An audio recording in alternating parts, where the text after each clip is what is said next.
Hola amigos y amigas de Aprendo Libre, bienvenidos y bienvenidas a una nueva clase. Mi nombre es Natalia Ojeda Gutiérrez y hoy voy a ser la profesora que los y las va a acompañar durante esta sesión, en la cual vamos a hablar sobre circuitos eléctricos.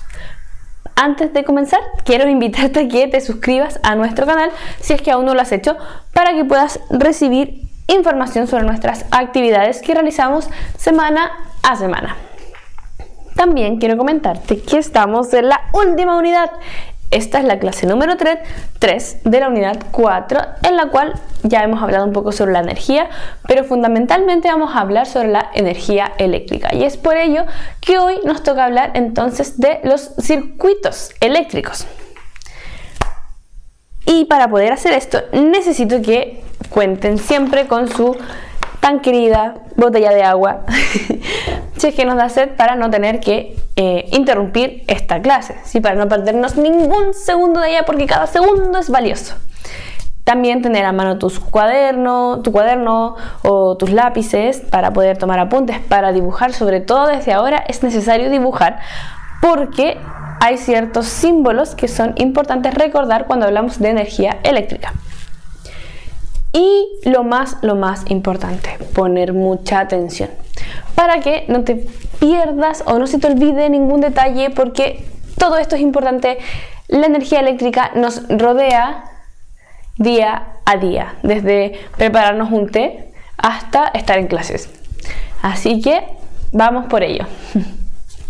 El objetivo de esta clase entonces es que podamos explicar la función de algunos elementos de un circuito simple.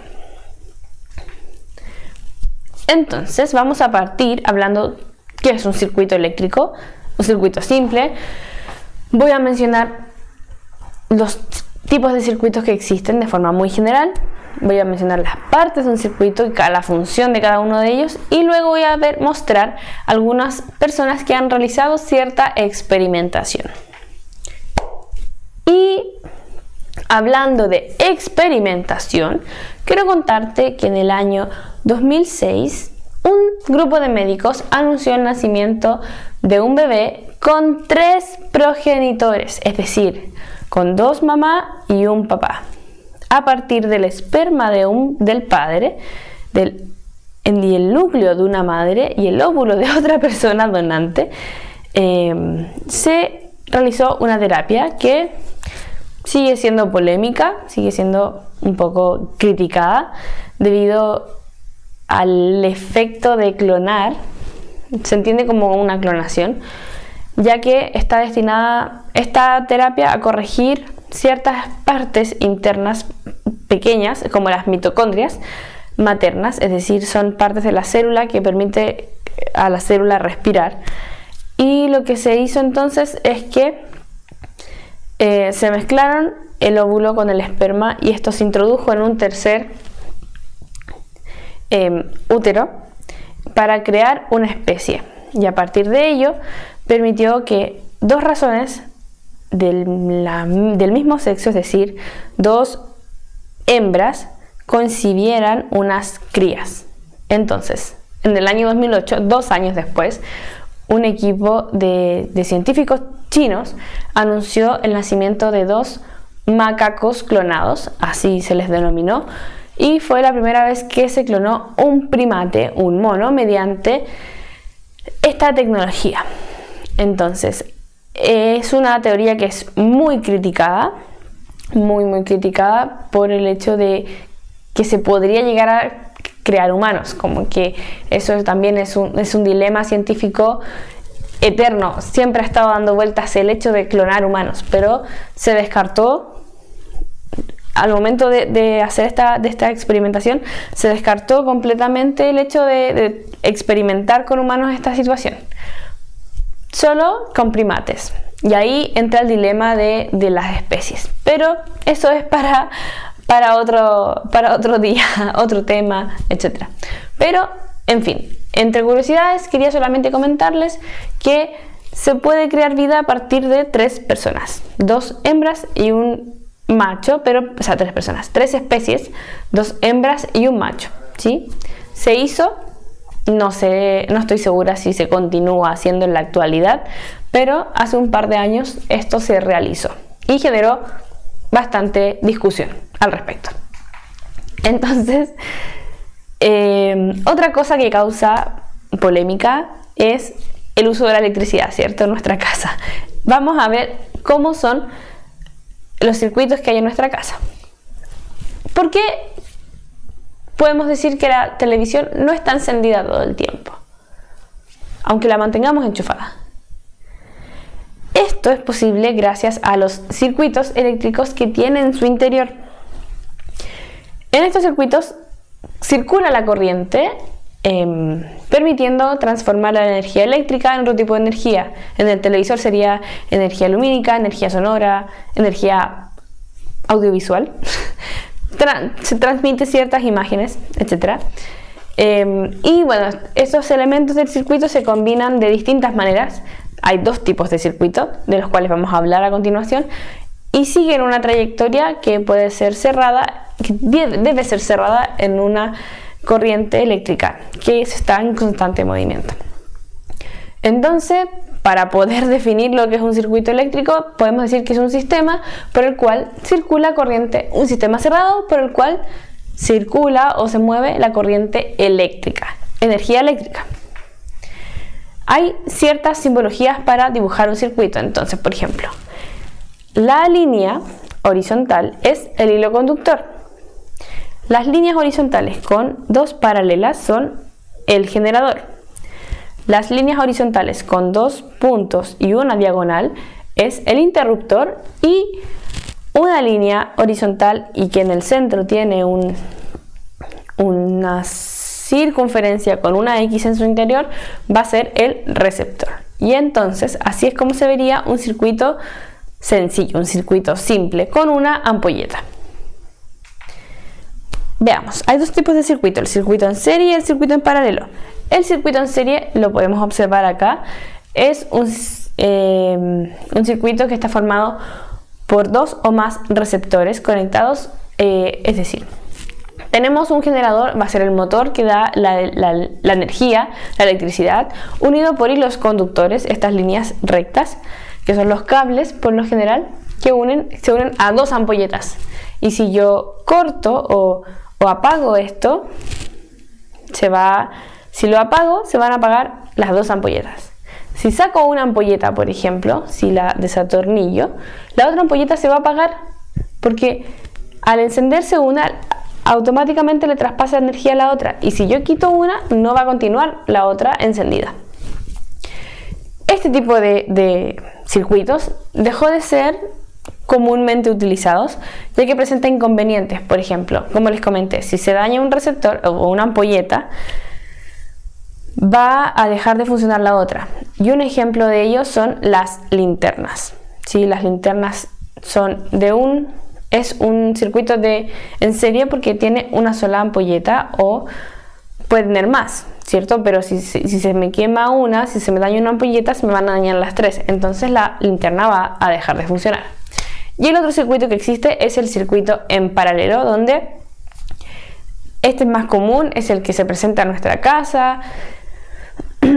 Y este circuito tiene hilos conductores que se ramifica en líneas paralelas, por eso se llama circuito en paralelo, y cada una funciona de manera independiente, es decir, no depende de la otra. Si yo saco la ampolleta de una, o si se me quema, si se me daña, las otras dos van a seguir funcionando. Y bueno, todo depende del interruptor. Si el interruptor está encendido, las ampolletas van a estar encendidas. Veamos ahora las partes de un circuito. Yo les comenté de generador en un principio, interruptor, hilo conductor. Veamos en qué consiste cada uno en detalle. Acá tenemos un circuito eléctrico. El generador por lo general son las baterías, las pilas. Hoy en día está muy común usar guirnaldas de luces. Bueno, estas guirnaldas de luces traen una caja transparente, y esa caja transparente es el generador, donde yo introduzco la batería, las pilas, con carga negativa y con carga positiva, carga eléctrica negativa y positiva. Y a las baterías se les unen pequeños cables que por lo general son de cobre, y estos alambres o cables se unen a un interruptor. que va a ser lo que va a permitir encender o apagar nuestras ampolletas. Las ampolletas no se llaman ampolletas en un circuito eléctrico, se llaman receptores, que también son unidos a partir de nuestro hilo conductor o el cable. Entonces, acá tenemos un ejemplo de un circuito en serie donde el hilo conductor, estos cables, son por donde circula la corriente eléctrica y generalmente son cables, son de metal y está formado por uno o más alambres, lo que genera que se pueda mover la corriente eléctrica de manera libre. Luego tenemos el generador, que es una fuente de energía eléctrica que produce esta energía y tiene polos, ¿cierto? Carga negativa, carga positiva. Y bueno, la batería por lo general suele ser un ejemplo de generador, como ya les comenté. Luego tenemos los receptores, que son aquellos encargados de recibir y transformar esta energía eléctrica en energía lumínica o en energía sonora, incluso en energía radiante. Otro tipo, un ejemplo de ello es que es un motor eléctrico que transforma la energía eléctrica en energía cinética, ¿cierto? Un motor genera movimiento de unas hélices o de independiente, porque hay muchos tipos de motores, entonces va a generar movimiento y al generar movimiento está generando o transformando la energía eléctrica en energía cinética. Y luego tenemos el interruptor, que es un dispositivo que se utiliza para abrir y cerrar el circuito. No vamos a hablar de encender y apagar, sino que vamos a hablar de, tengo un circuito acá y este circuito, si yo apago el interruptor, el circuito se abre. Si yo enciendo el interruptor, el circuito se cierra. Y al estar cerrado es que, por ejemplo, se encienden las ampolletas o hay un movimiento, se genera un sonido, etc. Veamos ahora algunos ejemplos. Para poder generar un circuito eléctrico vamos a necesitar estos 4 elementos fundamentales: el generador o las baterías, el hilo conductor o los alambres, el interruptor y los receptores, que vendrían siendo las ampolletas. Y bueno, tijeras, cinta aislante, que son como elementos más transversales dentro del circuito. Y con estos elementos vamos a formar un circuito eléctrico. Puede ser de la manera anterior o puede ser de esta forma. Aquí el interruptor es más mecánico. Y bueno, estos materiales por lo general ustedes los pueden encontrar en las librerías o en los supermercados que tienen espacios para materiales escolares, ¿sí? Yo fui a conseguir uno y la próxima clase vamos a armar un circuito eléctrico, así que si usted puede, idealmente trate de conseguirse uno, y si no, no pasa absolutamente nada porque vamos a intentarlo y usted solamente puede ver el video para saber cómo se construye un circuito eléctrico. Veamos entonces qué es lo más importante. En resumen, este resumen lo hice a través de una página de internet que se llama se llama MintMap. Se las voy a dejar la próxima clase abajito para que lo puedan buscar. Y en esta página ustedes ponen mapa conceptual online y les va a aparecer. Pueden crear sus propios mapas conceptuales, solamente como un tips para crear mapas conceptuales en el computador. A veces diversas aplicaciones también tienen esta facilidad de crear mapas conceptuales. Yo solo doy la información de que pueden encontrar en internet herramientas para facilitar sus tareas. En fin, un circuito eléctrico está formado por hilos conductores, generador, receptor y el interruptor, y se caracteriza por ser un circuito en serie con una ampolleta o un circuito en paralelo con más de una ampolleta que están ubicadas de forma paralela. Y con esto doy por finalizada la clase de hoy. Espero verte en la próxima clase para que podamos construir nuestro circuito eléctrico. Nos vemos, que estés muy bien, adiós.